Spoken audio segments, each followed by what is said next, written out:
शारदा देवी की जिंदगी बहुत साधारण थी, लेकिन उसके सपने बहुत बड़े थे और उन सपनों का नाम था अमित।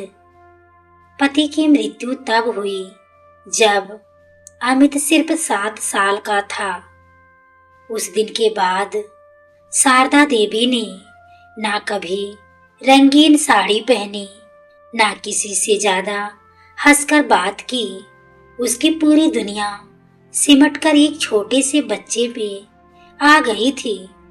सुबह अंधेरे उठकर वह दूसरों के घरों में सिलाई का काम करती, दोपहर में खेतों में मजदूरी और रात को बेटे के लिए किताबें संभाल कर रखती। कई बार पेट खाली रह जाता, लेकिन अमित की थाली कभी खाली नहीं गई। जब गांव के लोग कहते, इतनी मेहनत मत कर, बेटा बड़ा होकर देख लेगा, तो शारदा देवी बस मुस्कुरा देती। मेरे बेटे को कभी किसी के आगे हाथ ना फैलाना पड़े, बस यही चाहती हूँ। अमित की माँ आंखों का तारा था। उसकी छोटी छोटी उपलब्धियां शारदा देवी के लिए त्योहार से कम नहीं थी। जब अमित ने 10वीं में अच्छे नंबर लाए तो माँ ने कर्ज लेकर लड्डू बांटे। उसे जरा भी चिंता नहीं थी कि कर्ज कैसे उतरेगा। उसे पूरा भरोसा था अपने बेटे पर। समय बीतता गया। अमित शहर के कॉलेज में पढ़ने लगा। गांव से शहर की दूरी ज्यादा नहीं थी, लेकिन माँ बेटे के बीच दूरी बढ़ने लगी थी। फिर भी शारदा देवी के मन में कोई डर नहीं था। वह हर रात भगवान से यही प्रार्थना करती, मेरे बेटे को बहुत आगे बढ़ाना, बस मुझे भूलना मत। उसे कहाँ पता था कि यही डर एक दिन उसकी हकीकत बन जाएगा। अमित को शहर की जिंदगी जल्दी रास आ गई। अच्छी नौकरी, अच्छे कपड़े, नए दोस्त, सब कुछ वैसा था जैसा उसने सपनों में देखा था। कुछ सालों में ही उसकी शादी पूजा से हो गई। पूजा पढ़ी लिखी, समझदार और सुलझी हुई लड़की थी। शुरुआत में सब ठीक था। अमित महीने में 1-2 बार माँ से फोन पर बात कर लेता, कभी कभी पैसे भी भेज देता। शारदा देवी उन पैसों को हाथ तक नहीं लगाती थी, बस अलमारी में संभाल कर रख देती, जैसे बेटे की याद हो। लेकिन धीरे धीरे फोन कॉल्स कम होने लगे। पहले हर हफ्ते, फिर महीने में एक बार, फिर सिर्फ त्योहारों पर। माँ हर बार खुद को समझा लेती कि काम में व्यस्त होगा। शहर की जिंदगी आसान थोड़ी होती है। गांव में जब कोई पूछता, बेटा कब आ रहा है, तो वह मुस्कुरा कर कह देती, जल्दी ही। लेकिन रात को जब घर की लाइट बुझ जाती और सन्नाटा बोलने लगता, तब माँ का दिल भीग जाता। वह अमित की बचपन की तस्वीरें निकालती, उंगलियों से छूकर बातें करती, देख आज तुझे खीर बहुत पसंद आती थी। उधर शहर में अमित अपनी ही दुनिया में खोता जा रहा था। माँ की खामोशी उसे सुनाई नहीं देती थी और माँ को बेटे की बेरुखी दिखती नहीं थी, या शायद वह देखना नहीं चाहती थी। एक दिन बारिश की ठंडी शाम थी। शारदा देवी को तेज बुखार आ गया। शरीर में इतनी कमजोरी थी कि बिस्तर से उठना मुश्किल हो गया। पड़ोस वाली ने दवा दी, लेकिन हालत में सुधार नहीं हुआ। उस रात माँ ने बहुत हिम्मत जुटाकर बेटे को फोन किया। कॉल लगी, कुछ सेकंड बाद आवाज आई, हाँ माँ बोलो जल्दी। शारदा देवी की आवाज कांप रही थी, बेटा तबीयत ठीक नहीं है, जरा बात कर ले। दूसरी तरफ से अमित ने घड़ी देखी और कहा, माँ अभी मीटिंग है, बाद में फोन करूंगा। कॉल कट गई। माँ देर तक मोबाइल को हाथ में पकड़े बैठी रही।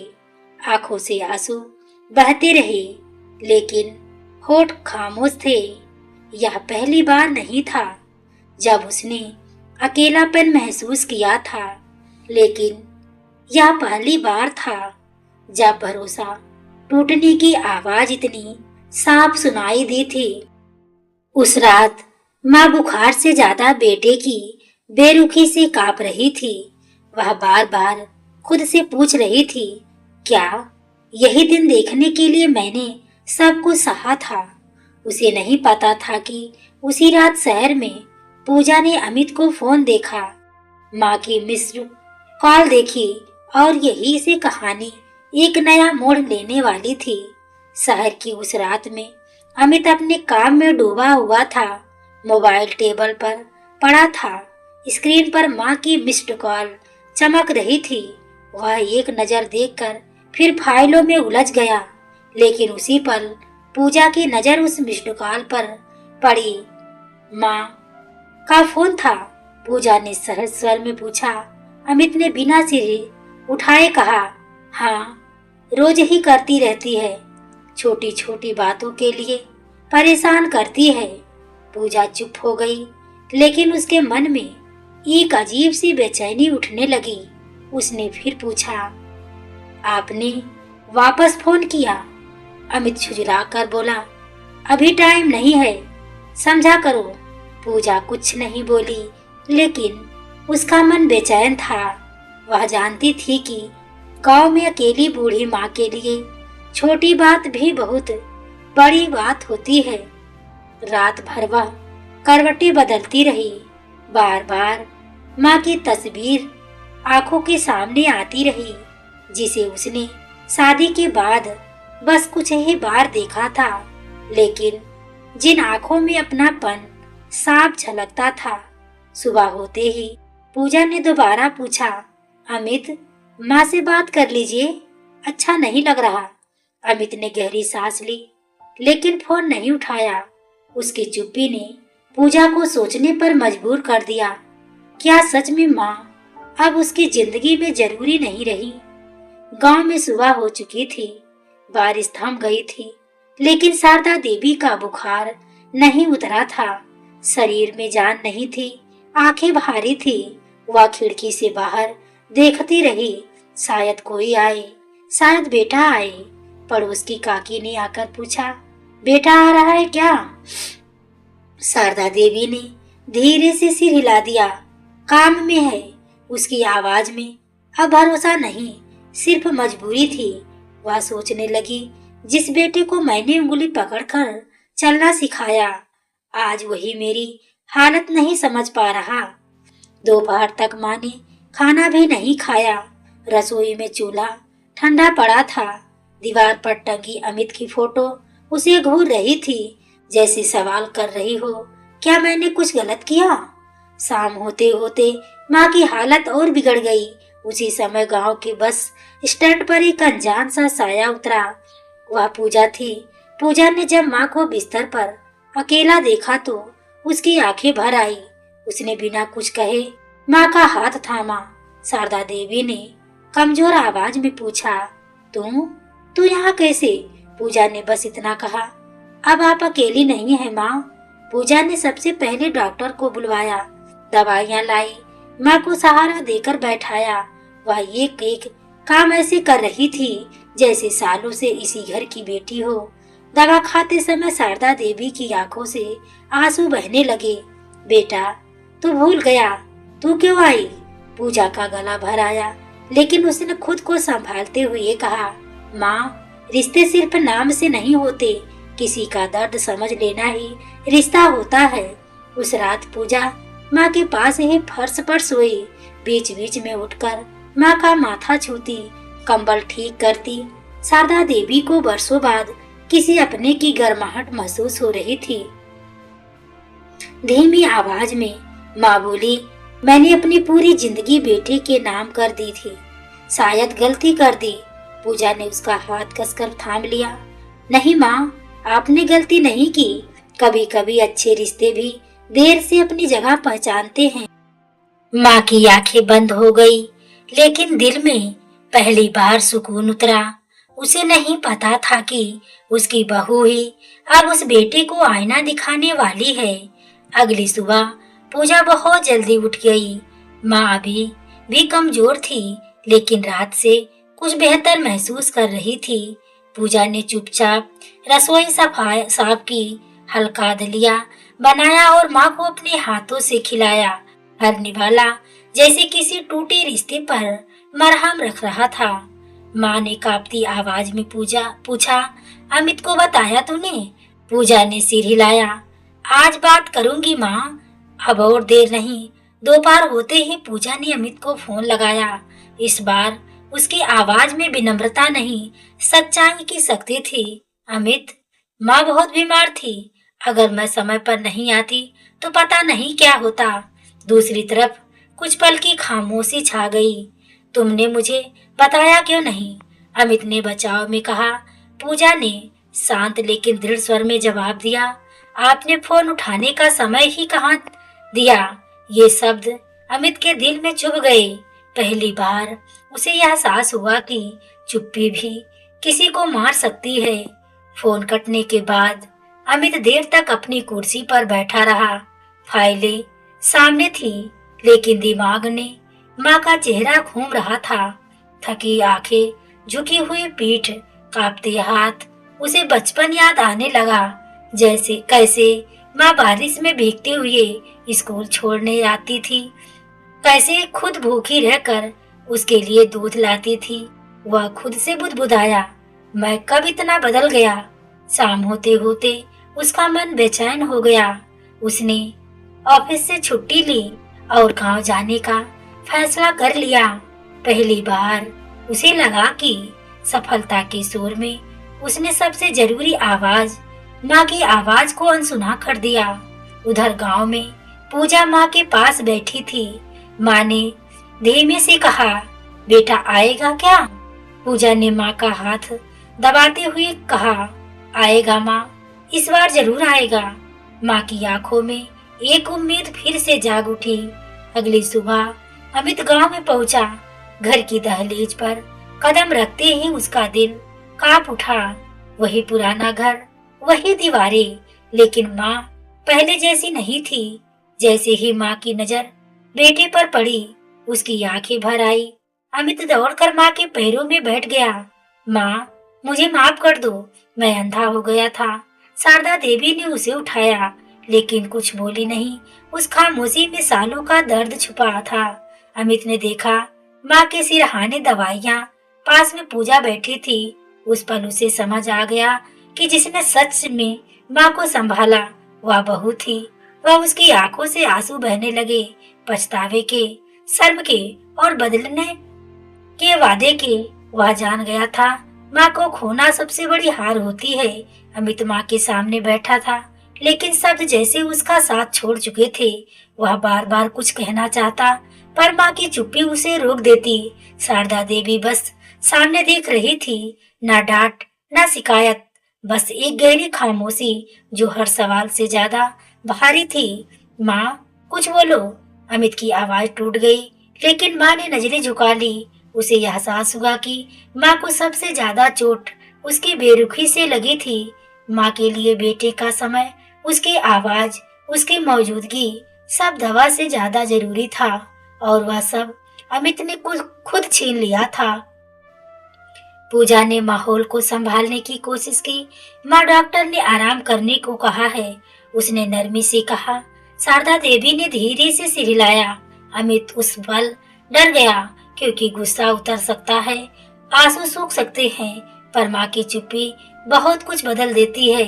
शाम को पूजा रसोई में चाय बना रही थी। अमित बाहर आंगन में बैठा था।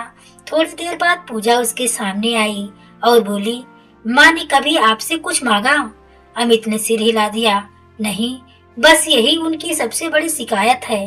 पूजा ने कहा, जो कभी मांगती नहीं वही सबसे ज्यादा अकेली रह जाती है। ये बात अमित के दिल में उतर गई।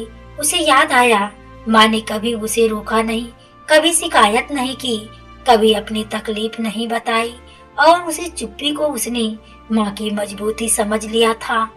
पूजा ने आगे कहा, माँ को पैसों की नहीं, आपके साथ की जरूरत थी। अमित की आंखें नम हो गई। उसे समझ आने लगा था कि रिश्ते निभाने में देर हो जाए तो माफी मांगना भी मुश्किल हो जाता है। रात को अमित माँ के पास बैठा। उसने माँ का हाथ अपने हाथों में लिया, वही हाथ जिसे ने उसे चलना सिखाया था। माँ, वह रोते हुए बोला, मैं बदल दूंगा, आपको कभी अकेला नहीं छोड़ूंगा। शारदा देवी ने पहली बार उसकी ओर देखा। आंखों में अब भी दर्द था, लेकिन उसके पीछे एक हल्की सी चमक भी थी। बेटा, उसने धीमे से कहा, माँ को ज्यादा कुछ नहीं चाहिए, बस इतना कि तू मुझे याद रखे। अमित ने सिर झुका लिया। उसे एहसास हुआ कि माँ की उम्मीदें बहुत छोटी थी और उसकी लापरवाही बहुत बड़ी। उसी रात माँ ने पूजा का हाथ थाम कर कहा, आज तूने जो किया है वो मेरी बेटी भी ना कर पाती। पूजा की आंखों से आंसू बह निकले। कहानी अभी खत्म नहीं हुई थी, लेकिन रिश्तों में सच्चाई लौटने लगी थी। अगली सुबह गांव में हल्की धूप फैल रही थी। शारदा देवी खिड़की के पास बैठी थी। बीमारी ने शरीर को कमजोर किया था, लेकिन मन उससे कहीं ज्यादा थका हुआ था। बाहर खेतों से आती हवा में मिट्टी की खुशबू थी, जो उन्हें बीते दिनों की याद दिला रही थी। अमित आंगन में खड़ा माँ को देख रहा था। उसे याद आ रहा था कि कैसे कभी इसी आंगन में वह कंचे खेलता था और माँ दूर से आवाज लगाती थी, ज्यादा दूर मत जाना। आज वही माँ चुप थी और वही आवाज उसके कानों में गूंज रही थी। उसने महसूस किया कि माँ का दर्द अचानक नहीं आया, बल्कि सालों से इकट्ठा होता रहा था। हर छोटा फोन, हर खाली त्योहार के साथ अमित ने मन ही मन स्वीकार किया, मैंने माँ को धीरे धीरे खोया है। पूजा पास आई और बोली, माँ को अब भी आपकी जरूरत है अमित। बीता कल बदला नहीं जा सकता, लेकिन आने वाला कल जरूर बदल सकता है। ये शब्द अमित के लिए किसी चेतावनी से कम नहीं थे। दोपहर में माँ की तबीयत कुछ ज्यादा संभली। पूजा ने माँ को सहारा देकर बाहर बिठाया। माँ ने दूर सड़क की ओर देखते हुए कहा, बेटा, तू फिर शहर चला जाएगा और मैं फिर अकेली रह जाऊंगी। उस आवाज में कोई शिकायत नहीं थी, सिर्फ डर था। पूजा ने माँ का हाथ कसकर पकड़ा। माँ, अब ऐसा नहीं होगा। माँ ने आश्चर्य से उसकी ओर देखा। तू कैसे जानती है? पूजा ने मुस्कुराकर कहा, क्योंकि अब मैं भी यही हूँ और जब तक आप ठीक नहीं हो जाती मैं कहीं नहीं जाऊंगी। माँ की आंखें भर आई। उसने धीरे से कहा, तू बहू नहीं बेटी है। यह शब्द पूजा के लिए किसी आशीर्वाद से कम नहीं थे। अमित दूर खड़ा साफ सुन रहा था। उसे पहली बार समझ आया कि रिश्तों को जोड़ने का काम बहू कर रही है और तोड़ने का काम उसने खुद किया था। शाम को अमित ने पूजा को एक तरफ बुलाया। मैं चाहता हूँ माँ को अपने साथ शहर ले चलूं, उसने कहा। पूजा ने शांत स्वर में जवाब दिया, फैसला सही है, लेकिन माँ से पूछना जरूरी है। मजबूरी नहीं, उनकी इच्छा होनी चाहिए। अमित माँ के पास गया। माँ, अगर आप चाहे तो हमारे साथ चलिए। माँ कुछ पल चुप रही। मेरा घर यही है, उन्होंने कहा, लेकिन अगर तू मुझे सच में याद रखेगा तो दूरी मायने नहीं रखेगी। अमित की आंखों में आंसू आ गए। उसने समझ लिया कि साथ रहना सिर्फ जगह बदलने का नाम नहीं, बल्कि दिल से जुड़े रहने का नाम है। उस शाम घर में एक अलग सी शांति थी, कैसी टूटे जैसे टूटे रिश्तों पर मरहम लगने लगा हो। अगली सुबह शारदा देवी ने आंगन में तुलसी को पानी दिया। उनके हाथ कांप रहे थे, लेकिन मन आज कुछ हल्का था। पूजा पास खड़ी थी। उसने देखा कि माँ हर पत्ते को ऐसे छू रही थी जैसे किसी अपने को सहला रही हो। माँ, आपको यहाँ सबसे ज्यादा क्या अच्छा लगता है? पूजा ने पूछा। शारदा देवी कुछ पल चुप रही, फिर बोली, यही मिट्टी, यही आंगन, यही मैंने अपने बेटे को बड़ा होते देखा है। पूजा ने सिर हिलाया। उसे समझ आ गया कि माँ को जड़ों से अलग करना आसान नहीं। उधर अमित यह सब देख रहा था, उसे एहसास हुआ कि माँ का घर सिर्फ ईंट पत्थर नहीं, उसकी पूरी स्मृतियां हैं। शहर की सुविधाएं उस खालीपन को नहीं भर सकती जो माँ अपने घर से दूर महसूस करेगी। अमित ने मन ही मन तय किया, अब माँ को बदलने की कोशिश नहीं करेगा, बल्कि खुद बदलने की कोशिश करेगा। पूजा गांव में रहते हुए एक छोटा सा बदलाव शुरू किया। उसने पास के डॉक्टर से नियमित जांच की बात की, पड़ोसियों से माँ का हाल पूछने को कहा और अमित को समझाया कि रोज माँ से बात करना सिर्फ औपचारिकता नहीं, जरूरत है। एक शाम पूजा ने माँ के साथ बैठकर पुरानी एल्बम खोली। तस्वीरों में अमित का बचपन मुस्कुरा रहा था। देखो माँ, पूजा ने कहा, आपकी मेहनत बेकार नहीं गई, बस रास्ते में थोड़ा भटक गया था। माँ की आंखों में आंसू आ गए, लेकिन इस बार दर्द के नहीं, सुकून के। अमित ने उसी रात माँ को फोन किया जबकि वह घर में ही था। माँ, आपकी आवाज सुनी थी, उसने कहा। माँ मुस्कुरा दी। शायद यही वह छोटी शुरुआत थी जिसकी बहुत देर से जरूरत थी। अमित के शहर लौटने का दिन आ गया। स्टेशन तक छोड़ने पूरा गांव आ गया था। माँ ने उसे विदा करते हुए कहा, अब फोन मत भूल जाना। अमित ने माँ के हाथ थामे, अब याद दिलाने की जरूरत नहीं पड़ेगी माँ। ट्रेन चल पड़ी। माँ देर तक प्लेटफार्म पर खड़ी रही। इस बार उसके चेहरे पर डर नहीं, भरोसा था। पूजा माँ के पास खड़ी थी। आप अकेले नहीं माँ, है माँ, उसने कहा।